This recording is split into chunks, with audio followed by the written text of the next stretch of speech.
Next, on Currents News, a nation shaken to the core, the aftermath and the fallout as the chaos that erupted at the Capitol still lingers. Plus, Catholic leaders united in their calls for peace and a peaceful transition of power. Then, prayers for the country. Lord, you have helped us remember that we need to see in each other a common humanity. Prayers raised up on the Senate floor as the electoral count is ratified, paving the way for a Joe Biden presidency. And as the Christmas season comes to a close, Bishop DiMarzio reminds us of the importance of Three Kings Day. The news starts right now.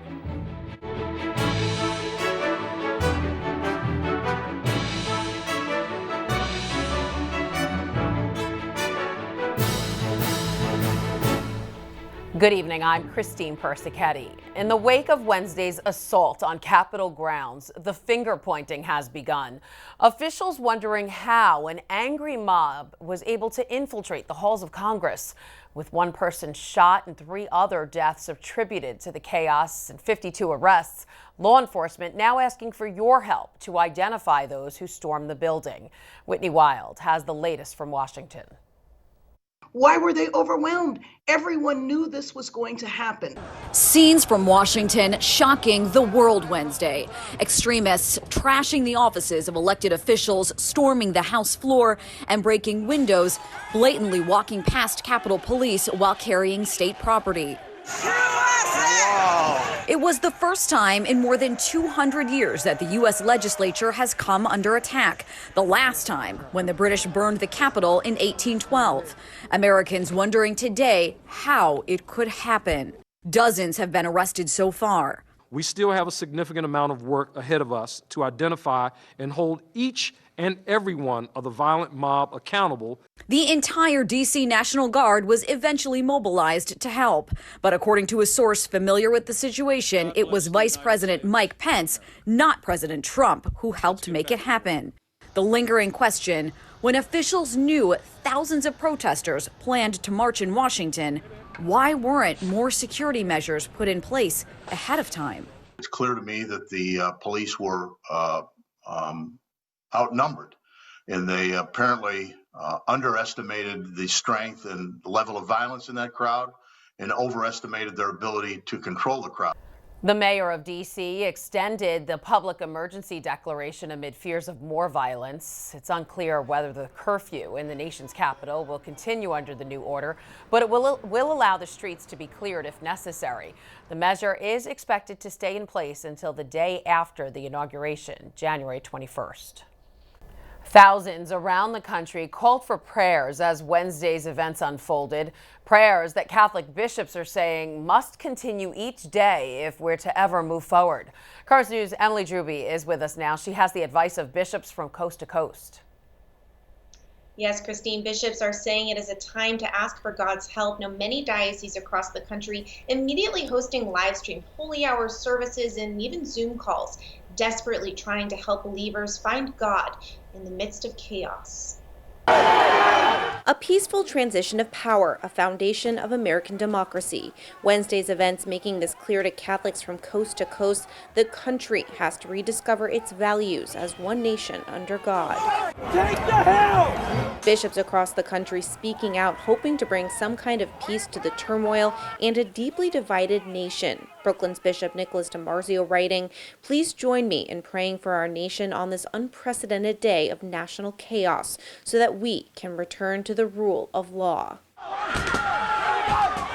As windows were broken and barricades busted, other bishops took to Twitter calling for unity, however hard that may be to find. Archbishop Jose Gomez of Los Angeles, the president of the U.S. Conference of Catholic Bishops, making it a point to denounce the events. "I join people of goodwill in condemning the violence today at the United States Capitol. This is not who we are as Americans." Other religious criticized those who took part in the chaos while carrying Jesus Saves signs. President-elect Joe Biden, a practicing Catholic, spoke out for the second time Thursday, calling the rioters domestic terrorists while acknowledging his administration must do more to bring the country together. Yesterday, in my view, one of the darkest days in the history of our nation. An unprecedented assault on our democracy.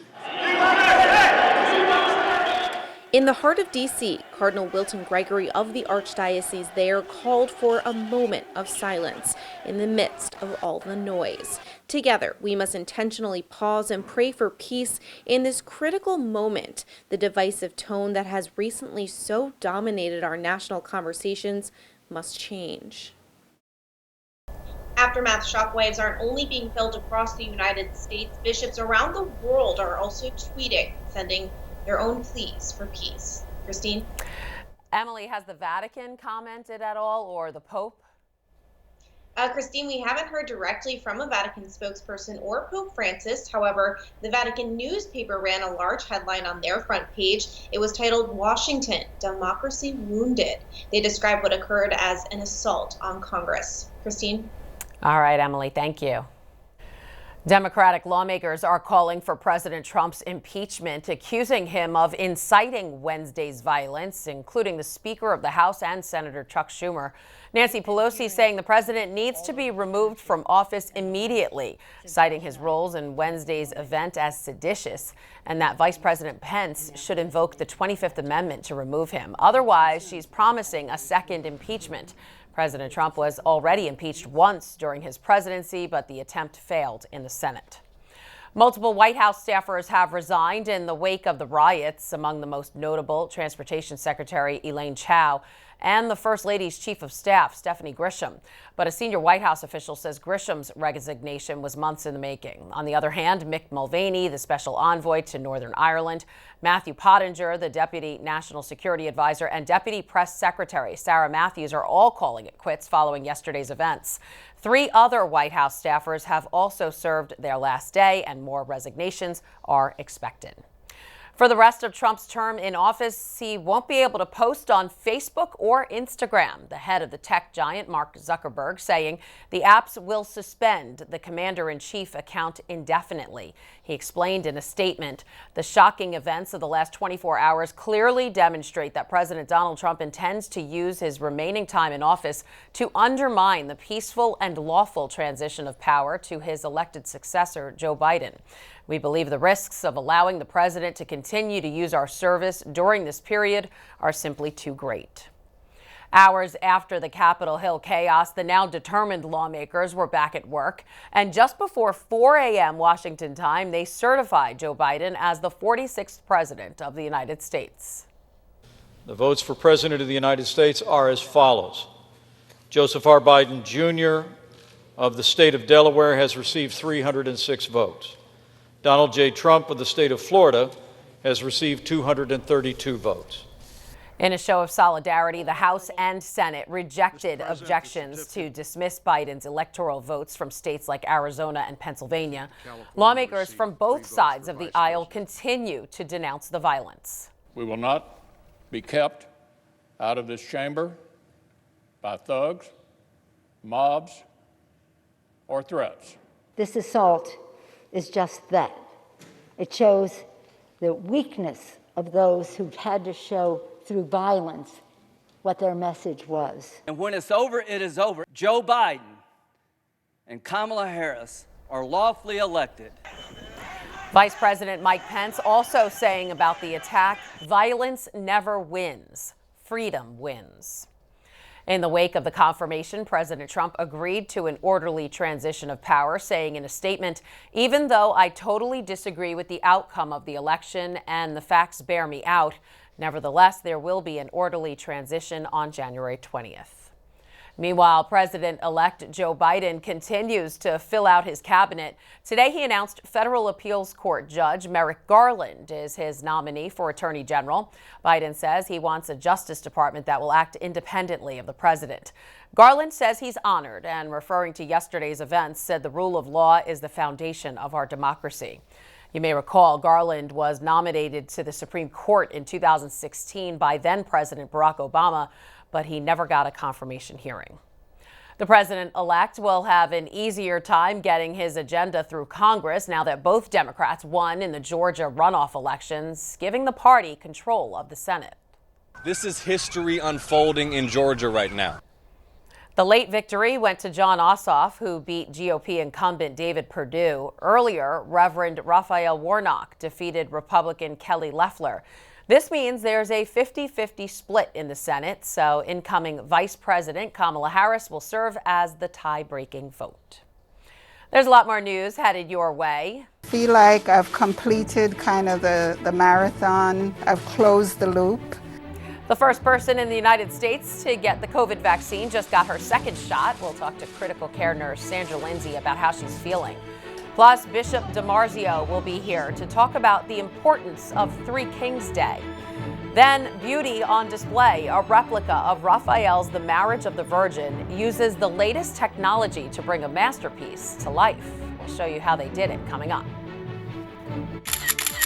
Now you can help us put your faith in the news. The next time you capture a newsworthy event, send us your pictures or video. It's easy. Go to netny.tv/send us, and you may see your submission on Currents News.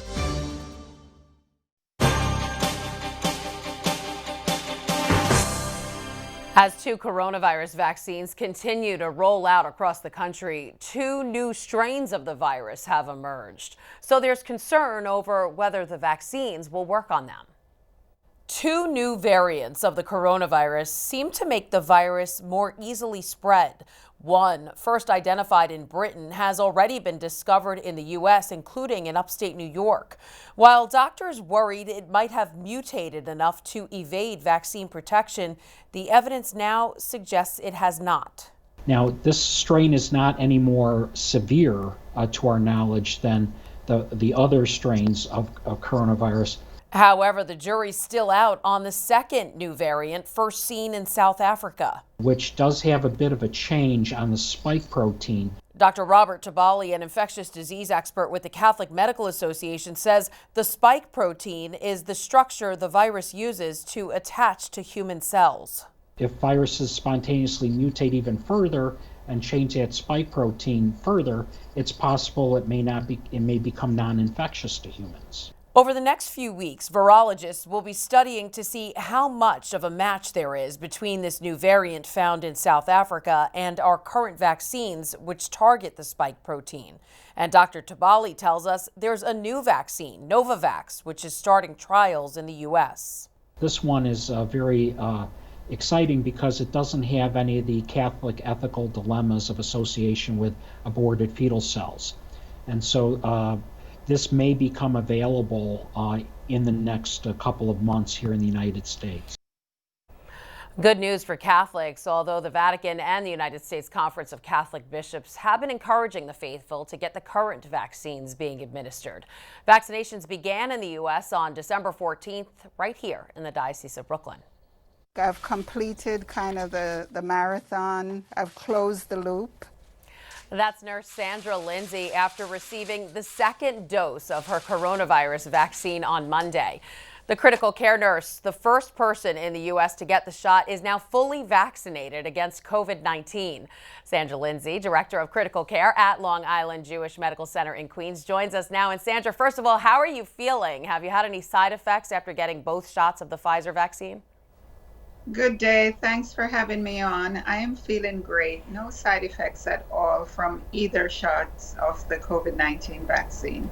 That's great to hear. Tell us, what made you volunteer to be one of the first to get the vaccine? So having seen all the harm and the pain and the suffering, I know that I had a professional responsibility as well as a civic responsibility to do what I can to put an end to this vaccine. So I did it to protect myself, my family, but also everyone around the world who I may come in contact with or who I may pass it on to, and then they come in contact with someone else. So many people are still unsure about getting it. I mean, I know I've spoken to friends who are like, I'm not getting it yet, it's too soon. And even the mayor's press conference he had, they were talking about people that work at hospitals are saying they don't want to get it yet. What do you say to everyone to ease their fears about getting the vaccine?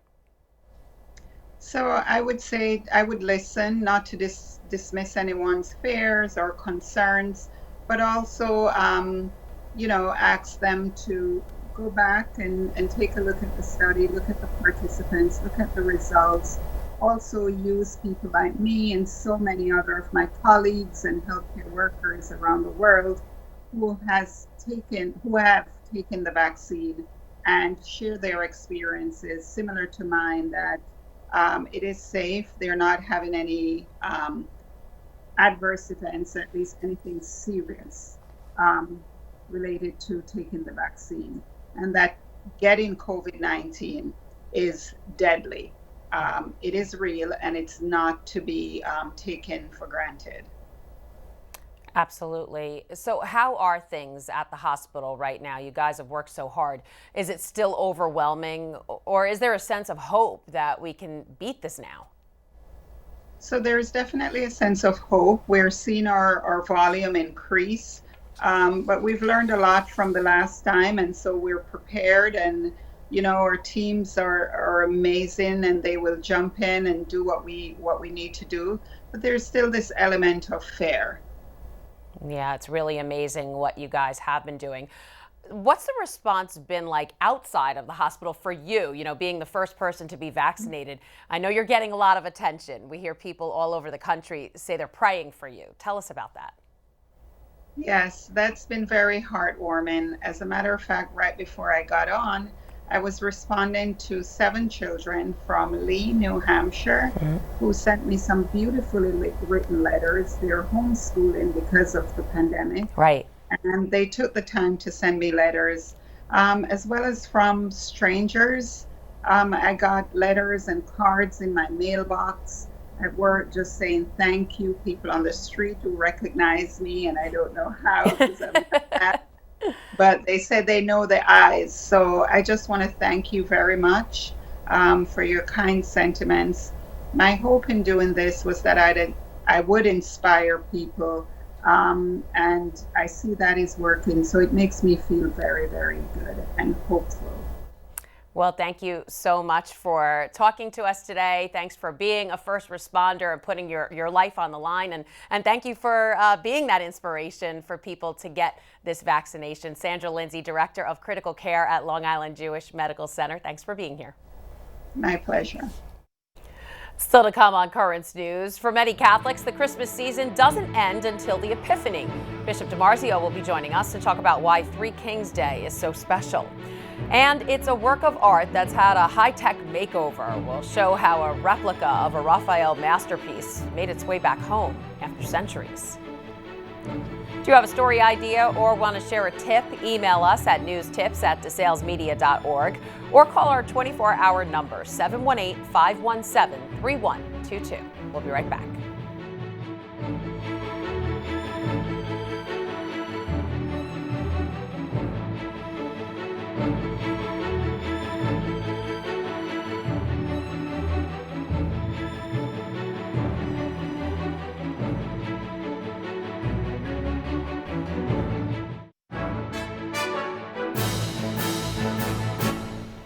The Christmas season doesn't end the day after Christmas for many Catholics who celebrate the first visitors of the infant Christ on the Feast of the Epiphany. Bishop of Brooklyn, Nicholas DiMarzio, tells us about the importance of the Christmas holiday during this week's Into the Deep with Ed Wilkinson. Ed. Thank you, Christine. Bishop DiMarzio is with us today, and we're going to talk about the Feast of the Epiphany, also known as the Three Kings or the Visit of the Magi. Bishop, how are you? Nice to see you in the new year. I'm good. Not through Christmas. That's great. The Feast of the Three Kings was celebrated last Sunday. It's a big feast especially among Hispanics, where many of them celebrate it almost like as a little Christmas with gifts. What is the meaning of the story of the Three Kings? It has one significance, is that the universal outreach of Christ to all peoples. That's the major message of the feast itself, that he comes for all peoples, even those who are the Gentiles. The Gospel of Matthew, written for the Gentiles, tries to assure them that the message is also for them right from the very beginning. Mm-hmm. Is that why that in many creche scenes we see the Magi there, and many times one of them is black? Is that to show the diversity of the people that Jesus came for? That's true. It has become the tradition that they represent the various races of the world. Again, we don't know historically what happened, but clearly as time grew, the understanding of the event made it clear that Christ came for all peoples, all races, universal salvation offered by Christ. And the gifts that the Magi brought are meant to be gold and frankincense and myrrh. What do they represent or symbolize to us? Well, the gold, again, the richness, it's a gift that you give to God. The frankincense is this incense that, again, is beholding of God, that we offer incense to God with our prayers, that the incense, as it goes up, also our prayers go up. And the myrrh is interesting. It was a aromatic herb that was used in embalming bodies in those days. So it kind of was at the beginning a reminder to Christ that he would give his life. That's why he was born, to die. So that's a very interesting gift. Yeah. Okay, Bishop, thanks a lot. Thanks for shedding some light on this feast, and we'll talk again next week. Very good. Thank you. Okay, Christine, we throw it back to you now at the news desk. Thanks, Ed. Using technology to recreate an iconic work of art, a replica of one of Raphael's most important pieces has found its way home. Claudia Torres tells us more. The year 2020 marked the 500th anniversary of Raphael's death. As a tribute, a perfect replica of one of his most important pieces, Lo Sposalizio, also known as the Marriage of the Virgin, has been made. It has been displayed in the same place where Raphael intended the piece to be exhibited. In 1798, this city had to donate the work to a Napoleonic general. He then sold it, and it passed through several owners before arriving at the Pinacoteca de Brera in Milan, where it can now be seen. The return of Raphael's The Marriage of the Virgin, using a high-tech process to the Città di Castello, to its original location, the Church of St. Francis, is truly very beautiful. It is completely the same as the original, from the point of view of information on the color and material of the surface, to the form and finish, its varnishing. The replica is flawless. To make it, this company took more than 4,000 photographs to capture the slightest detail of the original painting. They had found details that only the 21-year-old Raphael saw when he painted it in 1504. It can now be seen in its original location, and with the original frame, which has been restored for the occasion. It displays a very young St. Joseph, breaking with the previous tradition. They have also given away another copy for educational events and activities. A complete wonder using the latest technologies, made possible by this company specializing in works of art. Again, that was Claudia Torres reporting. While the original is on display in a Milan art gallery, a high-definition replica of Raphael's Marriage of the Virgin can also be seen online. And that is Currents News. I'm Christine Persichetti. Thank you for joining us, because we are putting your faith in the news. Hope to see you again next time.